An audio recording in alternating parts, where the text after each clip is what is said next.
जय श्री राधे। वैशाख महात्म 19वां अध्याय। श्रुतिदेव कहने लगे कि वैशाख मास महात्म का फल और भी सुनो। पांचाल देश के राजा भूरियश का पुत्र पुरुयश नाम वाला अत्यंत पुण्यात्मा तथा बुद्धिमान था। पिता के मरने पर वह राजा बना।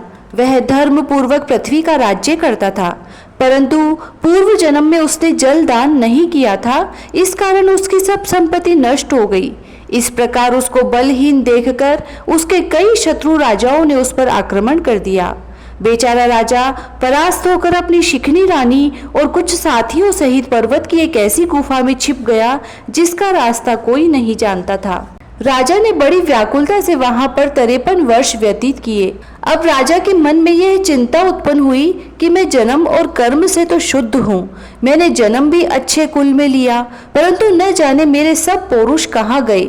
मैंने ऐसा कौन सा पाप किया है जिससे यह घोर दरिद्र व पराजय हुई तथा वनवास के दुख सहने पड़ रहे हैं। इस प्रकार वह राजा अपने गुरु का स्मरण करने लगा। तब राजा के स्मरण करते ही 2 मुनीश्वर याज और उपयाजक नाम वाले वहां आकर उपस्थित हुए। वनवास से दुखी, राज चिन्ह से हीन, वन के मार्ग को न जानने वाला वह राजा थोड़ी देर चुपचाप खड़ा रहा और रोता हुआ उनके चरणों में गिर गया। तब दोनों मुनियों ने पकड़कर उठाया। इसके पश्चात राजा ने वन के पुष्पों से विधिवत उनका पूजन किया।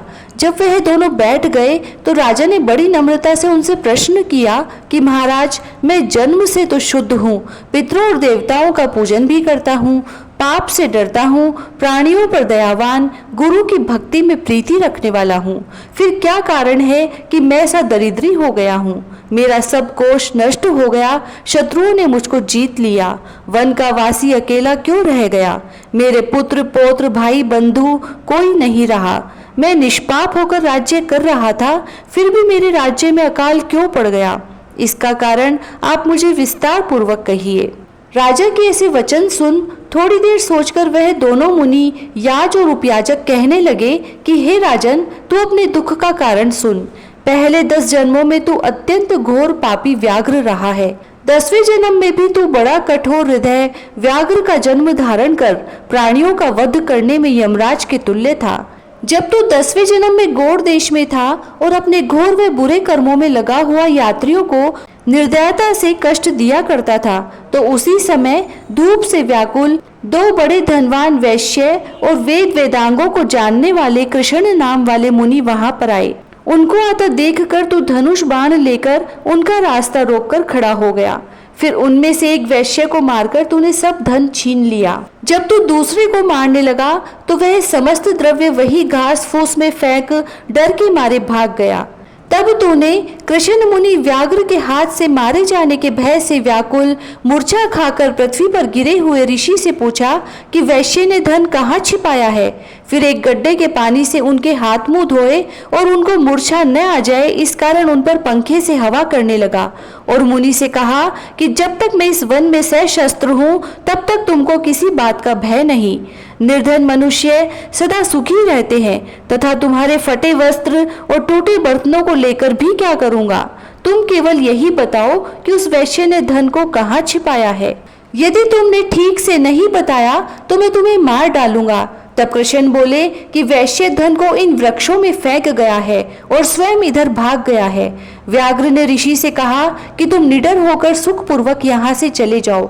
यहाँ से थोड़ी दूर पक्के तालाब में निर्मल जल है, वहां पर जल पीकर अपनी थकान दूर कर अपने स्थान को चले जाओ। अभी राजा के कर्मचारी वैश्य का रुदन सुनकर तथा पांवों की खोज देखते हुए इधर आएंगे, इसीलिए मैं तुम्हारे साथ नहीं चल सकता।